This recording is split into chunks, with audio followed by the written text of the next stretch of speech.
accommodation program so that we can put our seniors to work and get $1,000 tax credit on the bill.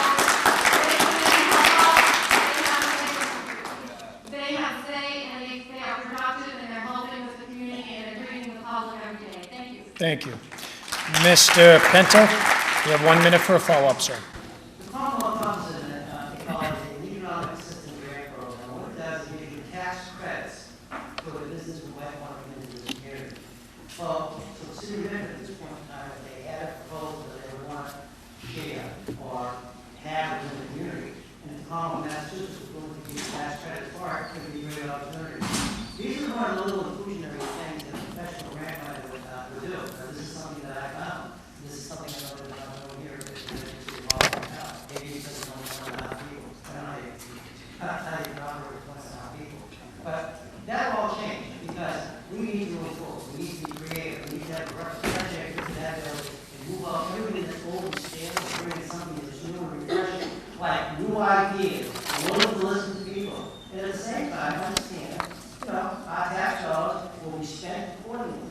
They're not going to go recklessly wild, and there will be a priority as to how these tax dollars will be spent. They're going to be our dollars, and that's going to be my responsibility. Make sure that the dollars are spent properly. Thank you. 1 minute follow-up for you, Ms. Muccini-Burke. Thank you so much. Earlier I mentioned the revisit charge of the Development Commission. Within that document, we set up an area that is a experience, the tax increment financing, which basically gives businesses credits. The Commonwealth matches them. Hoff's Bakery took advantage of that. They happened to be within that district that the City Council actually adopted. And so we've seen it work. We've seen the jobs added to the community by that program. And now what we're seeing is Malden is offering a very similar thing to that same company, and they're stealing them from us. So we do have something like that in place.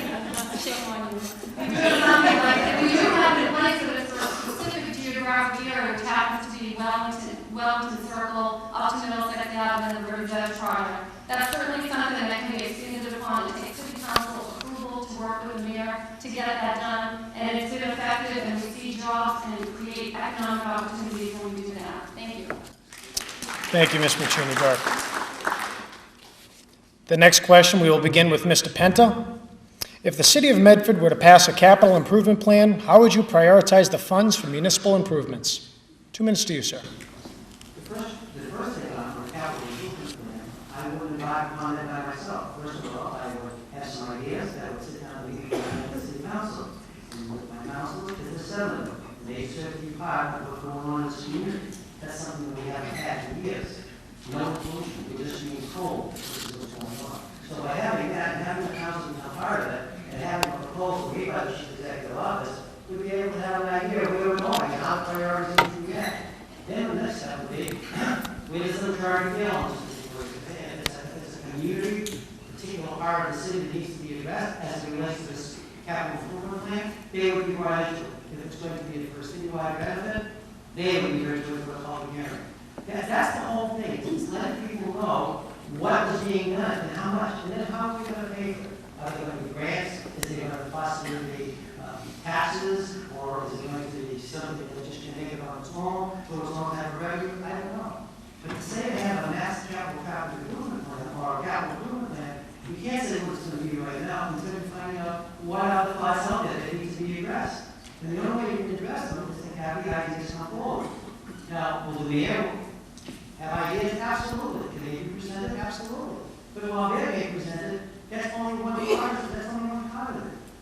And if we had a newspaper that was pretty good about describing what's going on, we'd have a better idea. We'd better get a better handle. When the newspaper is a week behind and telling you a story, you're already to the next week going forward. So the original from the people reading the newspaper is already going to be delayed by a week.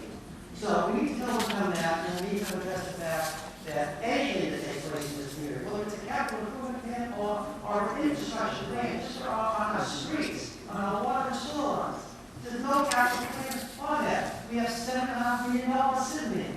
We need to tackle that, and we need to let the people of this community know that their water and sewer tax bills are going for a particular purpose, not just sit there and generate $7.5 million. Thank you, Mr. Penta. 2 minutes to you, Ms. Muccini-Burke. Thank you. Also, as I mentioned earlier, it's important. bring the superintendent, the city council, and all interested parties to the table. Roundtable discussions, vision sessions, so that we all know what's very important. But when we come right down to it, we all know that we need a new police station. I think everybody in this room probably agrees with that. And that's a $20 million job that Malden just incurred, pretty much. And they have a very similar police structure as us with 107 police officers, I believe. So we know what the number is. It's about 20 million, and they have been granted great grants from the Commonwealth of Mass to offset it, along with some of the 911 monies that we're able to use. So we know that right off the bat that we have something that we need to spend money on, 20 million months grants. Even if we're at 11, that's still a lot. That's big enough to cover the budget. So we do know that that's important, and then it comes down to structuring it. We were able to elevate the bond rating with over the past couple of years based on having reserves in the bank, so that we have a rainy day account. If something happens in this community, we have a place to go, just like you hope you have with your home when that new roof needs to be put on it. So we need to keep reserves. That's what keeps us steady. That's what the bond companies, Moody's and S&P, that's what they notice, is that you have a strong financial structure, that you have money in the bank if an emergency exists, that you can move forward on. So again, back to the capital plan, it takes everybody to work together. It takes a lot of input to create the plan, and then it takes fortitude to follow through with the plan and a vision. It can't be a 2-year process.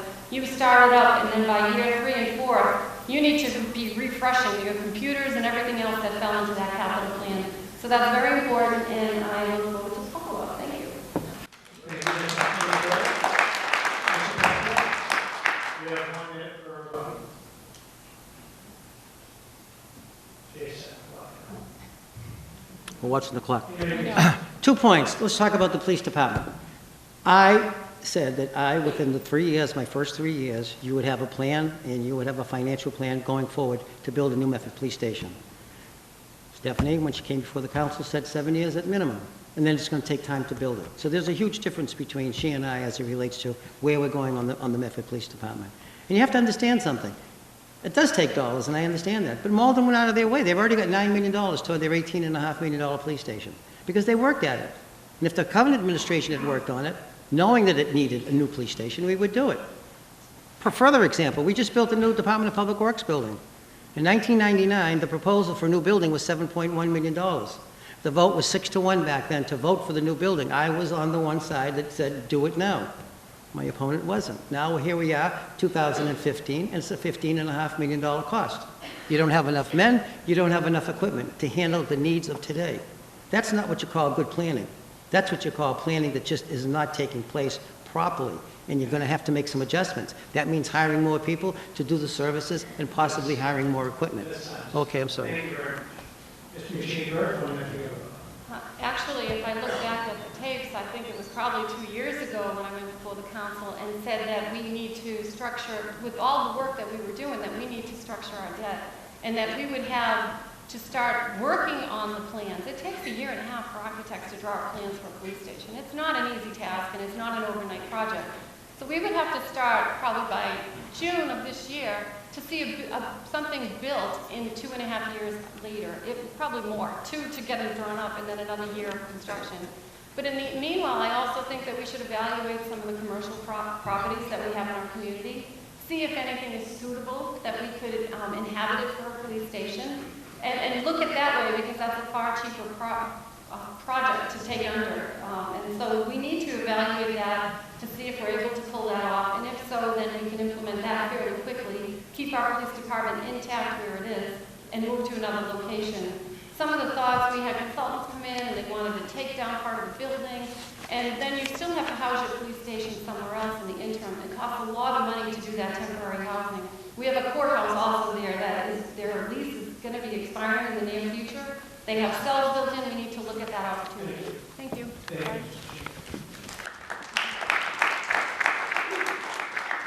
Finally, we have what I consider to be an important question, and it goes to you first, Mr. Chief. What are the main differences that set you apart from the other candidates in this race? 2 minutes to you.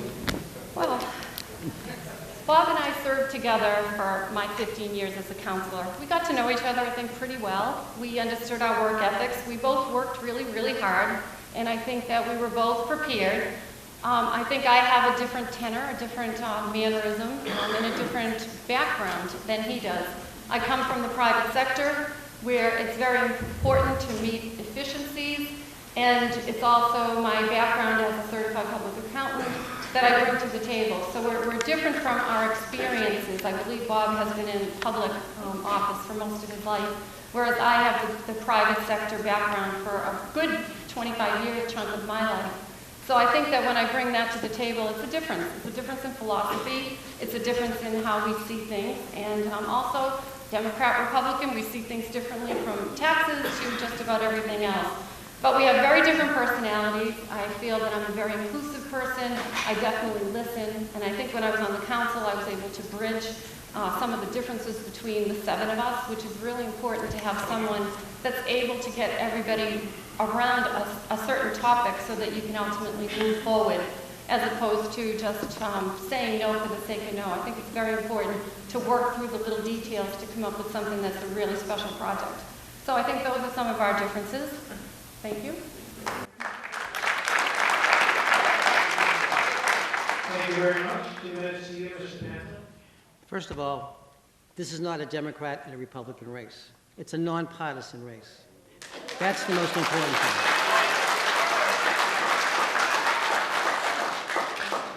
Second of all, and probably most important as it relates to me from Stephanie, is I am very passionate about what I do. And a lot of people look at that sometimes and say that I'm angry and I'm being hard. I'm not angry and I'm not hard. You know what I am? I'm just upset because I want to see this city move forward. And I have the passion and the drive to do it. And I will do it. Because I've been so fortunate during this campaign to have people understand that I have a plan that my opponent doesn't have. I have given 18 specifics of what the Penta plan will do for the city of Medford and for the people to become part of and with it. You want to talk about 2 big differences? It's the kiosk. She's for it, I'm against it. Going to a council meeting, I will go, she will send an emissary, unless the writings in the newspaper are wrong. That's huge, because I'm going to be there. That's my job. If I'm going to be the chief executive officer and I have something to propose, I'm going to be there and talk about it and present it. And if I'm asked to be there, I will go there and be there. That's what it's all about. For $143,000, that's where I should be. That's where your chief executive officer should be.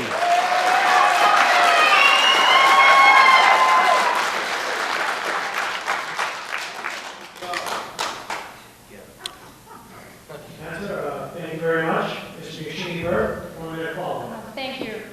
Also, I do plan on going to the council meetings. You will see my face at the council meetings, just like you've seen over the last couple of years.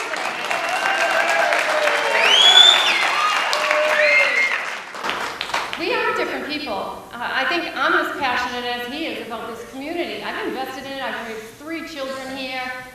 I bought my home. He's bought his home. We love this community, and you can't take that away from either one of us. But there are differences in our votes over the course of the years. The pool, the added money for the pool to get it done, I voted, I was supportive, he was against. The turf field, he was against. The new school program that all our kids get to enjoy up to 8th grade. I was supportive of that. I was a city councilor then. I worked on the minority commission that put it in place so that we were able to get 90% on the dollar for reimbursement from the Commonwealth of Mass. We have very differences in what we think are important. Likewise, we've stood on the same side on certain topics. Billboards we fought against, adamantly fought against that. And of course, the handicapped accessible up to the field behind us. That was so important to me, and what did we get? We got handicapped accessibility up to that field because I fought for it. Thank you.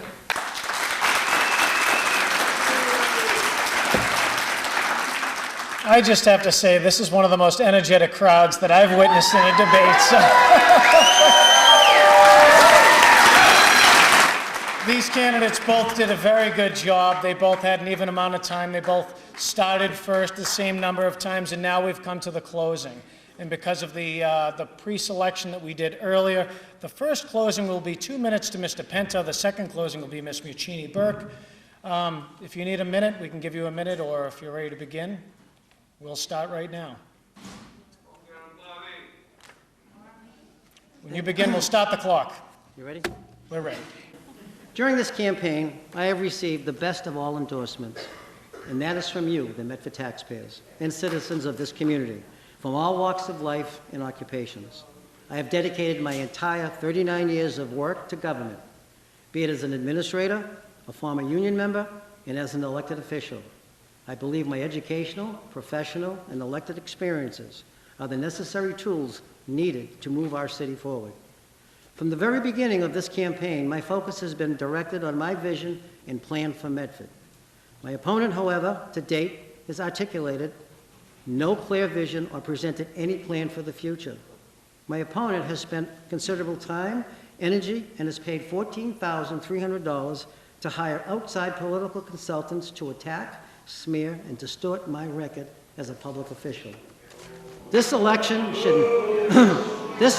should not be decided by anyone being advised, pressured, or told who to vote for, but rather on the common sense principle of which candidate is offering you a transparent plan to move our city forward. A candidate committed to no one person, group, or organization, but rather a candidate only committed to the citizens of Medford, with no obligation or commitments attached to anyone. After 28 years of business as usual, the citizens of Medford deserve a fresh opportunity to select their next mayor based on the issues and not on any organized smear campaign. I welcome everyone from all walks of life to be part of Medford being better, for the quality of our city's life is built upon the best qualification and experiences that we have to share. We, the people of Medford, being the real backbone of our city, should expect nothing less.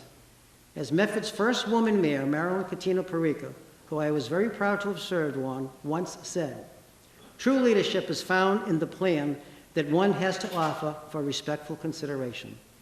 Opportunity now presents itself for leadership that really will work. Respectfully, I ask for your vote on November 3rd. Robert M. Penta for Medford's new mayor. Thank you.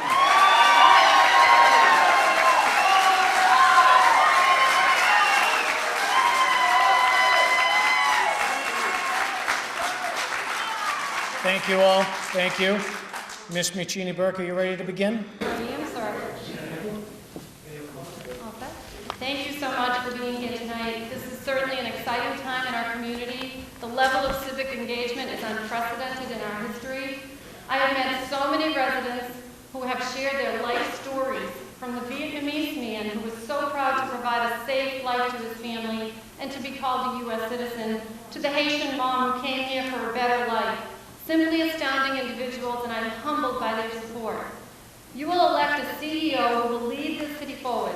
Medford is ready for its moment to ignite, and to do so we need to focus on being a welcoming community to all, pursuing revitalization of our squares, completing a 5-year capital plan, implement a complete streets program, review zoning ordinances throughout our city, including the Green Line, invest in our public schools, and get the positive word out that we are a great place to live, play, and work.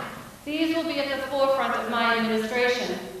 Our next mayor has the opportunity to lead Medford into a brighter future, not only for us, for our children and our grandchildren. To do it, one will need to be inclusive, calm, respectful, and equipped for the job. They must listen, be organized, and ready to lead. I am the candidate that has the attributes to move all of Medford forward, and I will hit the ground running in January. If you want someone who provides solutions and builds Medford up, as opposed to creating barriers, you have a clear choice. If you want an honest CEO who is a champion for our city, then you have a clear choice. Together, we will begin a new chapter, we will make change happen, and we will be partners in progress. So I ask you, are you ready to bring about change to our city with a person that has a proven track record, or remaining neutral with a person who's been in government for 36 years and has been part of the problem? I am prepared. I am ready, and I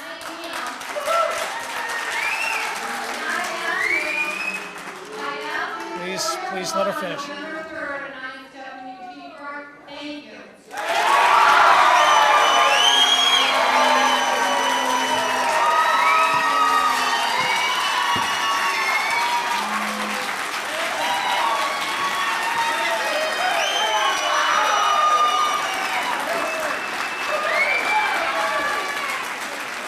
Well, thank you all very much for coming. I think this was a terrific debate. befitting a great city and two great candidates. I think they did a wonderful job. Thank you all very much for coming. I'm John Matheson. It's been an honor. Let's give them a round of applause. Thank you.